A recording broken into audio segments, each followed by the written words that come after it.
Hi, welcome back to my channel where I am documenting my production journey, mainly with Ableton.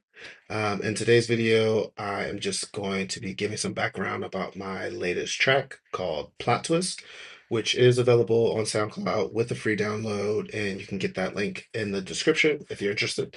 I love getting any type of feedback, good, bad, to kind of help me on this whole production journey. This is my seventh completed track overall, and just my second completed track with Ableton. Prior to Ableton, I was working in the Akai MPCs 2 software, where I produce five tracks. I guess technically six. I did compete in Annabelle Stoppett's remix contest for DeMello. You can also check that out. I'm just not counting it as part of my um, original releases. So I've produced eight tracks at this point. But if I'm not including that remix, which I don't think I am, I'm just going to say this is my seventh official track and second track completed with Ableton Live. And today's video is going to be kind of quick. Compared to my Ableton Move demos, which can get up to past an hour. In today's video, I just want to talk about the background of this track, where the idea came from, and yeah, just walk around Ableton Live a bit. So let's hop into it.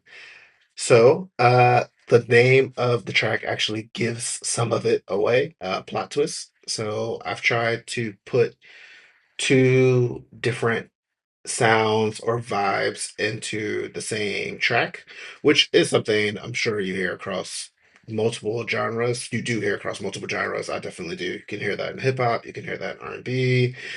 But this track was mainly inspired by Kerri Chandler's "I Feel It."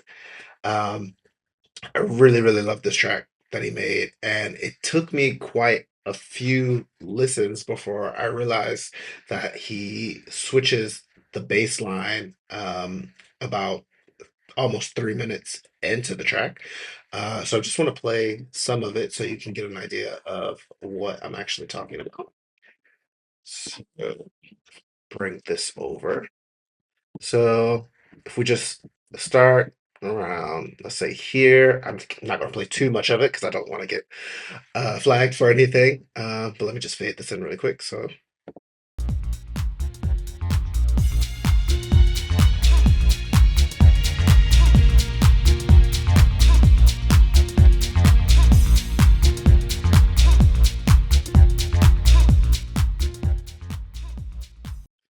you hear that.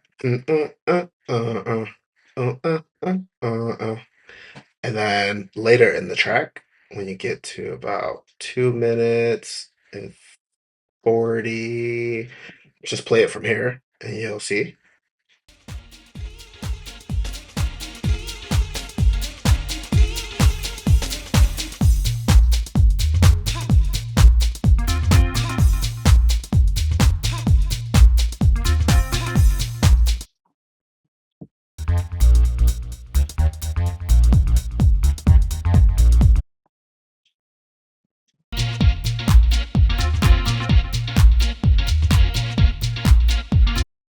So it's I'm sure you caught it.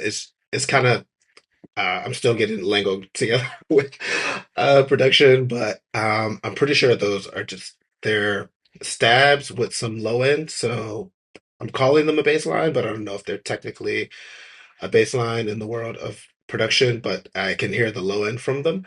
And it was quite a subtle change, but once I realize it, it gives a different vibe to the second half of the track. So that's kind of where the inspiration came from for this track that I'm going to just preview today. I like this idea. It gives it's like telling a story within a song, and it can be really nice and it's fun to play with, and it kind of gets you out of the whole, make a 6 minute track that sounds basically the same throughout the whole, or it has the same type of vibe. I like this idea of switching things up and giving the listener something to kind of hook on to. So I'm just going to play a little bit of the beginning, some of the middle, and you'll get an idea of what happens. So if I play, the track starts off with kind of a light vibe.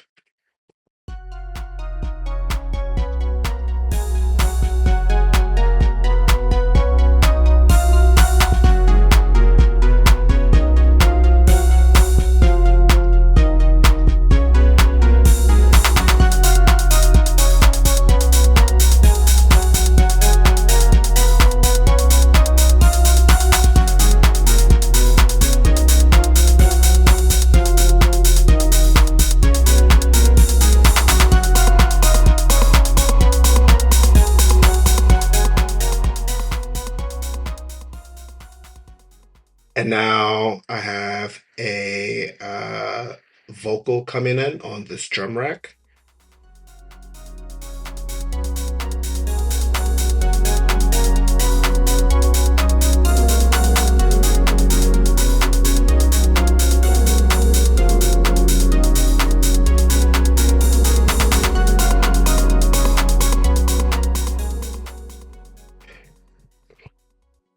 I'm just gonna stop it there for a second.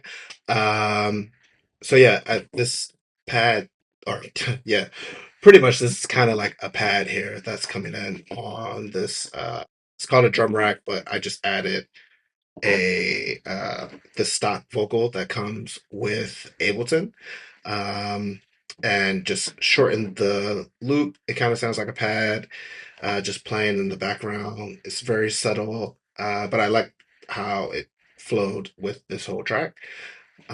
So that plays for a bit, and then we start to move into this section. The light will go away, or the light sounds will go away.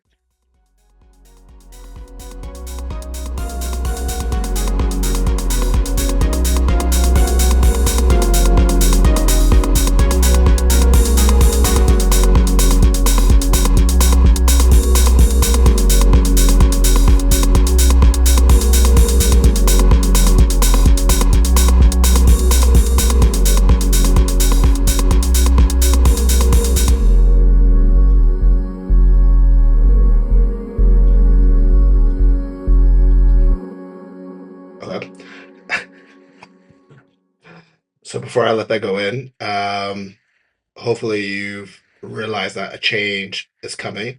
I dropped the piano sounds that were coming in down here, and the bass line actually switches up a bit, quite a bit. It goes into what I think is a bit of a darker sound for this whole thing. And the first bass line sounds much more light and friendly to go with the pianos that are coming in.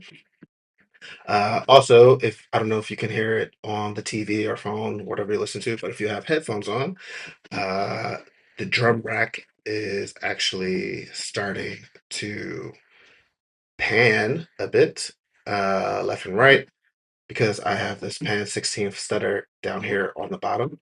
And if I just play it from here again,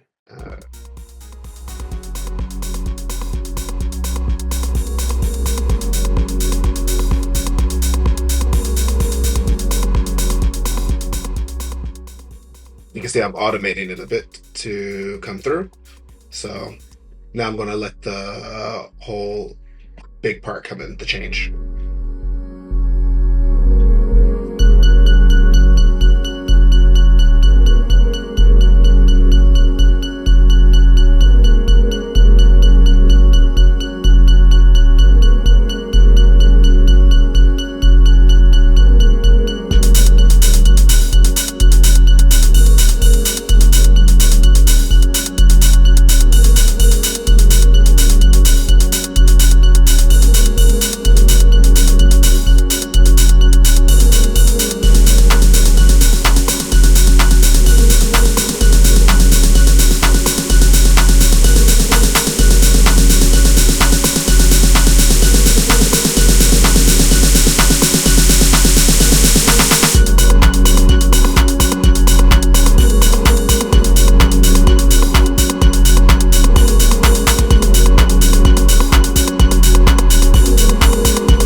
So yeah, that is hopefully I explained that well. I was kind of stumbling through it a bit, but yeah, basically around this section, things start to change up a bit.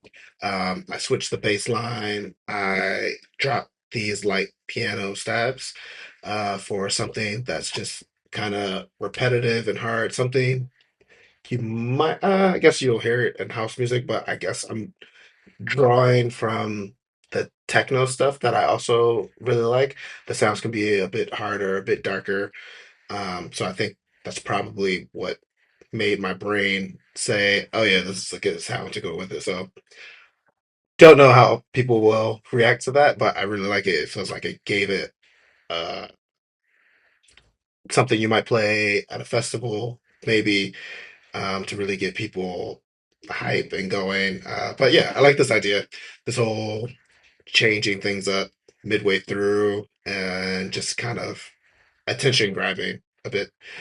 Uh, so yeah, that's the track. Again, there is a SoundCloud link in the description. There's a free download, so you can take it wherever you want, play it wherever you want. Definitely drop a comment here or on SoundCloud, wherever. Let me know what you think. And yeah, I will be back soon with some more videos, either freestyle or next track. So thanks for watching. See you next time.